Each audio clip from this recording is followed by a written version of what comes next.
So as you can see, I have now finished colouring in Elma the elf and also finished colouring in her friend over there, Ember the elf, and I have put them in the context of a background, added the dog, coloured the doggy and the lamp, and put them into a background which is the correct size for my purposes, which is the children's book that this illustration is for. So it's a double page illustration. There will be some text going at the top. I just realised I've hidden myself behind the layers.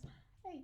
There will be some text going at the top of the page above the elves, at the bottom of the page below the elves, and then on the opposite page there's going to be some text there. So I've just kept that part of the illustration with just the background so that so I can add the text on top on that page. I will link below when the book is finished so you can see the illustration in the context of the finished book if you're interested.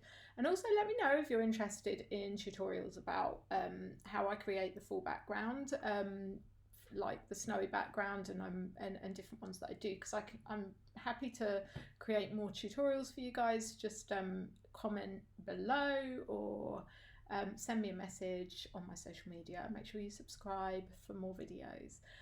Okay, so the elves are finished, and I just wanted to show you one last thing. So I'm going to zoom in so you can see them in detail. Now there's one last thing. This is completely optional, but this is something that I like to do because I think it actually makes them look better and a bit more professional. It's a little bit tedious, but I think it's worth the effort. So what I'm talking about is colouring in at black lines. Now, if you like them black, then by all means keep them black. It's really all down to personal preference and style, but this is about me showing you how I create my illustrations, and I prefer to have those lines coloured in. The change in the effect is really subtle, but I just feel like it blends the characters into the illustration and the background a bit more. With the black lines, they're like really harsh and they stand out a bit more. So to do this, what we're going to do is find our lines layer, which has our outline on. There we go. If I turn that off and on, you can see the one that we created right back at the beginning. We're going to select that layer, and then we need to add some new adjustment layers on top of that, so which are a solid color, and we're going to use those. We're going to attach them to that layer so that when we color in, it just colors those black lines. So let me show you, for example, and we're going to have to do several of these because what we want to do is actually color the lines to be a darker version of the color that the line is next to. You'll see what I mean as we go. So let me start, say, with Elma's boots, which are purple. So I'm going to choose a solid color layer. I'm going to just choose a random purple for now because it's hidden. I can't use my color drop because it's hidden it. But if I delete, in fact, yeah, if I delete all of that by, again, in case you've forgotten, Command A, select the layer mask thumbnail and then delete, then I can attach this using Option or Alt and hovering between the lines and the color fill layer we just added, clicking. So it's now attached to that, so it will only colour anything that is on that lines layer. So then make sure that that layer mask is selected. You want to choose a hard round brush for this. So let me go to my general brushes. Hard round, make it a bit smaller just so I'm not accidentally touching any of the other lines when I colour it in, and we want that to be 100%. Okay, so once you've got everything set up, make sure that white is your foreground colour. Remember that white is the colour that we need to actually colour with.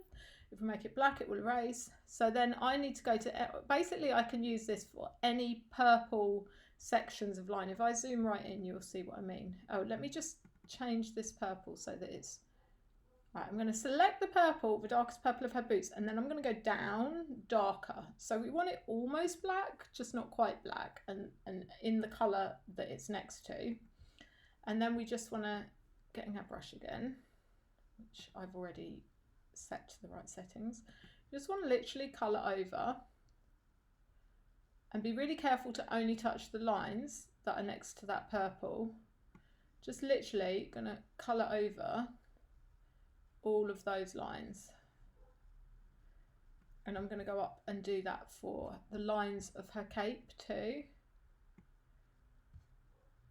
And like I say, it's really subtle. You can barely notice the difference, but it does make a difference. So I'll do it for these inner lines as well, the lines inside the cape. I'm not going to do it for the fur because what I'm going to do next is create a new solid color adjustment layer. And I'm going to make it, the fur is kind of a grey, so I'm going to make it a, let's go with a kind of darkish grey like that. Command A, select the mask, layer mask to delete that. Command D to deselect. And then I can colour in any layers that are next to white. Basically, I will colour in with that. And we can do it across the whole illustration. So I can use this, like this grey layer that I just created, I can use for any white. So you'll see, I will colour all of her fur trim and all of his fur trim. The only thing that I actually don't colour in as far as the lines go is the eyes, because I like to leave the outlines of the eyes black, because then they really pop and really stand out, and I think it just gives the characters some real character. Okay, so see, I've just done that for the fur of her cape. So the cape itself and the fur of the cape is coloured in. Now I just want to show you something else. I will go and do this for the whole of the illustration, selecting the colour and colouring the lines. But I won't record all of that because that will be really boring for you. But what I want to show you is after that's done, we then want to add some shade to just make it a little bit more dynamic on top of the lines, on top of the colours that we've just done. So at the very top, you're going to have a load of colour layers here attached to your lines. At the very top, you want to add a hue saturation layer. Go to your properties and make it dark and bring your saturation up. Attach that using the Option or Alt key and clicking on the topmost colour layer. Command A and delete on the layer mask to make sure that it's completely empty. And then actually getting a soft brush, so take your brush and take the hardness down and take the size up a little bit. Let's put the opacity to about 50. And what you want to do is just wherever the side that you added shadows on when you were colouring your illustration, the lines near to that you've coloured, just go over them to add a bit of shade. So you can see there how that's just added a little bit of shade to the bottom of the fur. And the same here on the side of her cape and a little bit on these inner ones. So it's just a case of, it's like adding a little bit of shadow to the lines so they're not all one colour. So it's a little bit dynamic. You can also do the opposite then, and you can add it's just very similar to how we did on the colour layers. We can add another hue saturation layer, which I'll attach. And we will make this one lighter, so that if you want, you can add some highlights onto those lines. So let's Command A and delete so we can see what we're doing. So using that soft brush again, then on that layer, I can just paint on the lines, say at the top where the light's hitting. And it will only affect whatever's on this lines layer again. So there we go. I've just done it on the purple edge of that line, just to make that a bit lighter, and on the edge of her fur there. So that was the last thing I wanted to show you. I am going to go and do that to all of the lines, and then I will show you the complete and finished illustration.